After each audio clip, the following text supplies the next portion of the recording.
This is Intercontinental Hotel Geneva, Switzerland, where the President of the Federal Republic of Nigeria is coming to meet the citizens of Nigeria here in Switzerland, and after which he will be going for the World Economic Forum in Davos. I am Bimbo Emmanuel, reporting for OTV.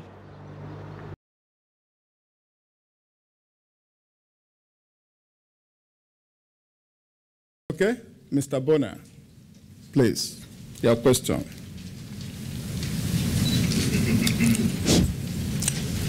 Your Excellency, Mr. President,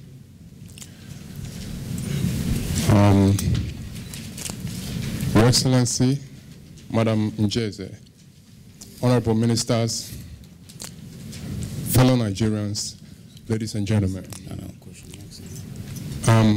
I just returned from a short visit to Nigeria yesterday, and I can say emphatically that your administration's effort towards moving our country forward is quite commendable.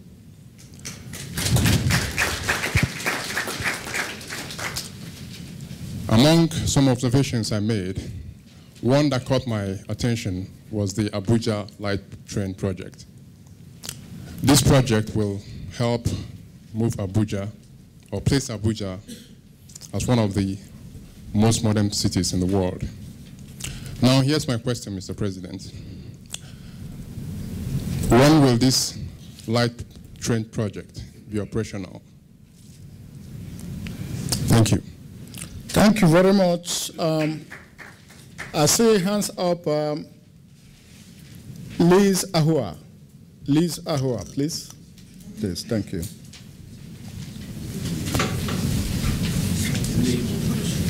Please restrict just the name and questions. The protocols, as Nigerians say, you've already observed. Thank you. Thank you, Mr. Ambassador, and thank you, all protocols observed. Mr. President, I work for a UN agency that deals with refugees. In Africa, we have 12 million refugees and internally displaced people. And it is in this context that I have two questions for you and a request. The first question has to do with the fact that Nigeria is confronted with many challenges from Boko Haram in alliance apparently with Al-Qaeda in the Islamic Maghreb. What is your government doing to overcome these threats and defeat terrorism in Nigeria and the West Africa sub-region? And linked to that question is that of our role in ECOWAS as a sub-region. Is it true, Mr. President, that Nigeria is leading the force to defeat the insurgents in northern Mali? Would you then please enlighten us on Nigeria's strategic interests in playing this role, especially in the Francophone nation, where France has seemingly adopted a leading posture? And finally, a request, Mr. President, with regards to infrastructural developments, where we understand already a compatriot who's spoken about the vast developments that are going on in this part of the country. We have some concerns, though, that despite the very significant progress that is being made, a number of us, your citizens, who have taken loans, sometimes in foreign exchange, are having difficulties just getting any land to purchase. In fact, as we talk, there is a gridlock between the estate developers and the Federal Capital Territory, and that is leading us to losing significant amount of money. I would just like to find out whether Mr. President would be taking a personal interest to unlock the gridlock that we have in the development of Abuja. Thank you very much. Thank you very much, Mrs. Ahua. I see Dr. Chiedo Sakwe.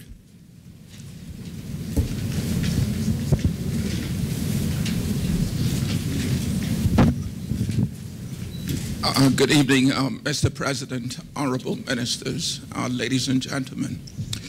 I work for the World Trade Organization, and in the organization that I work for, there's a lot of excitement and positive appreciation of what is going on in Nigeria. And a lot of it is based on the soundness, the discipline, and the transparency and comprehensiveness in the macroeconomic management. People like what they're seeing in the organization that I work for. There is a good financial team, and there is economic coordination in government. And all this is based on the foundation of the macroeconomic management. Now, question, how far would you go with regard to the challenge of subsidies contributing to corruption in Nigeria? Because people see this as part of following through on the boldness and the audacity of your worthy and commendable macroeconomic management and the transformation plan. Secondly, to follow up on the issue of security.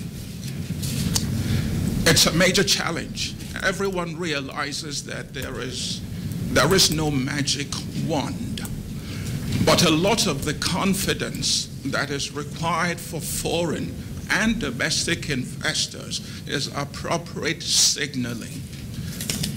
Is it possible to have periodic, for example, weekly, monthly security briefings on the security, on how the security challenge is being addressed in Nigeria?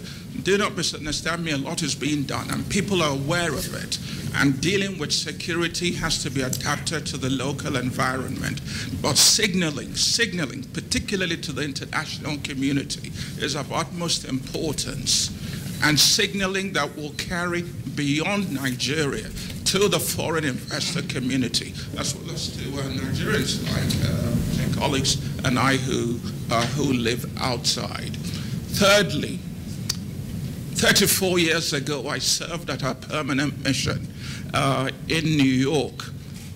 And part of what was recognized that Nigeria did in the period that we worked on anti-apartheid, I no longer work for the Nigerian government, was the ability to signal, to report information by a Nigerian news agency representative in New York. I've been in Geneva now for 20 years. A lot goes on here in terms of rulemaking. And this place has the most concentration of international organizations. Would you consider locating a representative, I don't know what they're called now, but maybe still the news agency of Nigeria, to report on the domestic economic opportunities in Nigeria to the international community, and conversely report what is happening in the international community and the progress being made by your administration back to the Nigerian community? I feel that there's a bit of a black hole with regard to information reporting, and this is not to prejudice the remarkable work that Ambassador Njeza and Humphrey, Ambassador Ojako are doing. Two final points. Please keep it to one final point. Kindly. One final point, and it is not a selfish point. There are lots and lots of eminent Nigerians out here in the diaspora. Is there a consideration being given to some of them, and believe me, I'm not speaking about myself, being conferred with national honors? In many we see...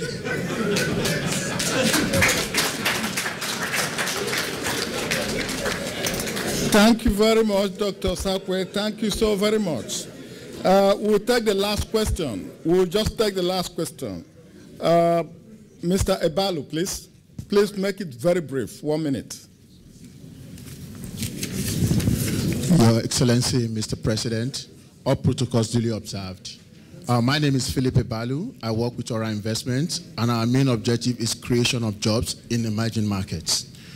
My question hinges on the NITCO, the company which the president of NITCO just mentioned in his speech. Your Excellency, you're well aware that Nigeria's population, 50% of Nigerian population is under the age of 20. Our population is increasing at 2.2% annually, and there may be exponentially. 50% of Nigerian youth are unemployed. if we have to achieve our Vision 2020, Nigeria needs to embark on massive job creation of nothing less than 4 to 5 million jobs a year for the next 7 to 8 years. I believe that's why you embarked on your WIN project, which is wonderful. Reading about the WIN projects, 10 billion naira is being spent to create 350,000 jobs. By the time, this is about $63 million.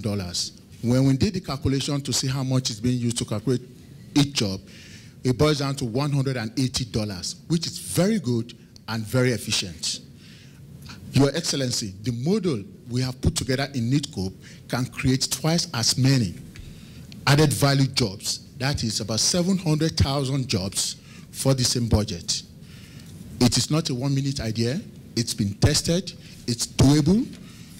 We have a competent team, and we have put in place a capable team that can do it. However, we have some challenges. That is getting credible and good projects. In the UWIN projects, we try to source for projects. We discussed with NIPC. They inform us that you got about 10,000 business plan, which was filtered, and then you arrived at 3,000 good projects. You financed 1,200. The remaining 1,800 is with Bank of Industries. Your Excellency, please, can you help us have access to those projects with Bank of Industries so that we can embark on some of them, or maybe all of them, depending on the sectors and the amount of funds we're able to raise from the diaspora. Thank you very much. Thank you very much, Mr. Balu. Well, I think the President will just take the questions already raised. There are so many already. You have had the Honorable Minister of Foreign Affairs describe the President as a great patriot, a friend of the Nigerian diaspora. All you have to do is look at his cabinet and see how many of you diaspora Nigerians are in that cabinet making such huge differences. He's a visionary transformational leader. She said that as well.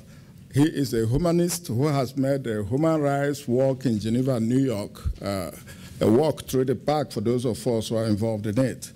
And of course, he is a Democrat extraordinary who said before the elections that brought him to power, I want free and fair elections. If I lose, I go back to my hometown. That is our president.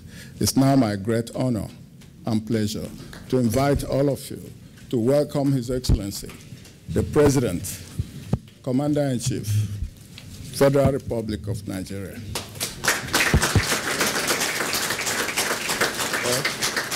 Thank you. Please be seated. Mr. President. I think maybe before I make my brief remarks, I noticed that 1 or 2 people are still desperate to make their contributions. I give opportunity to 1 man and 1 woman.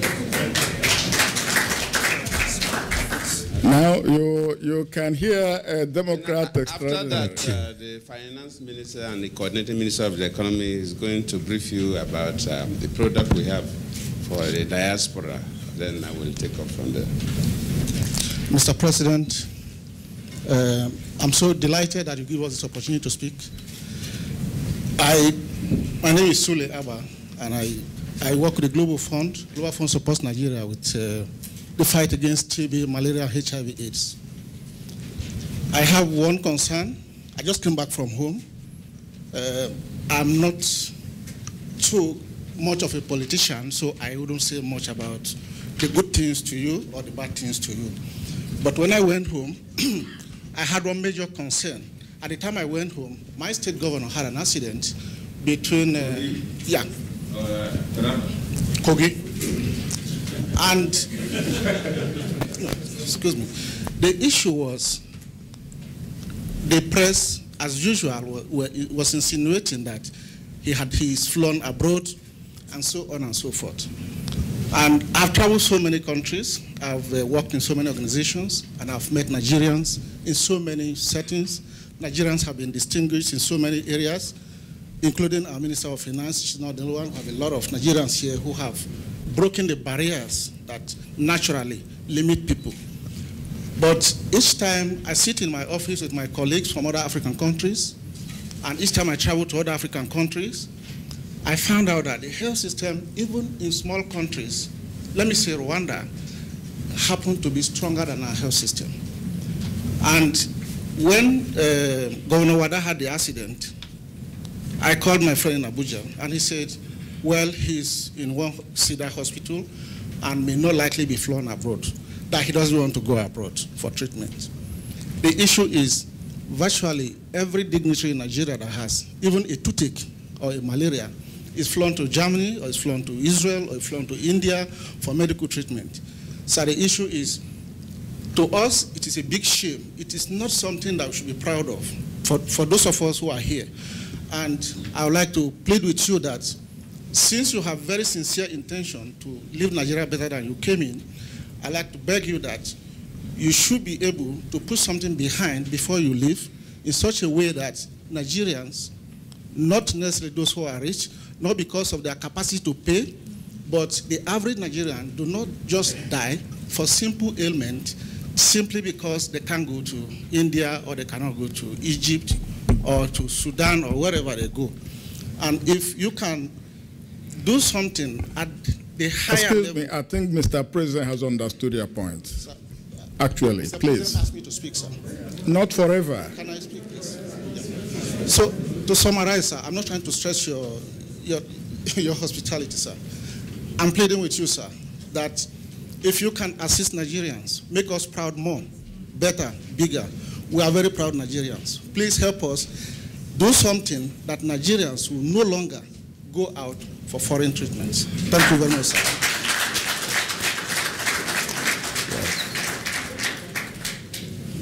Thank you for giving me this opportunity. My name is Nina Sabana, and I'm from Bielsa. My question is for, I'm a pharmacist and also an environmentalist. And my question is, what's the policies, or what do you have in place for climate change related impact? Because if that is not addressed, we won't be able to maintain the millennium development goals, and the 2020 vision as well won't be met.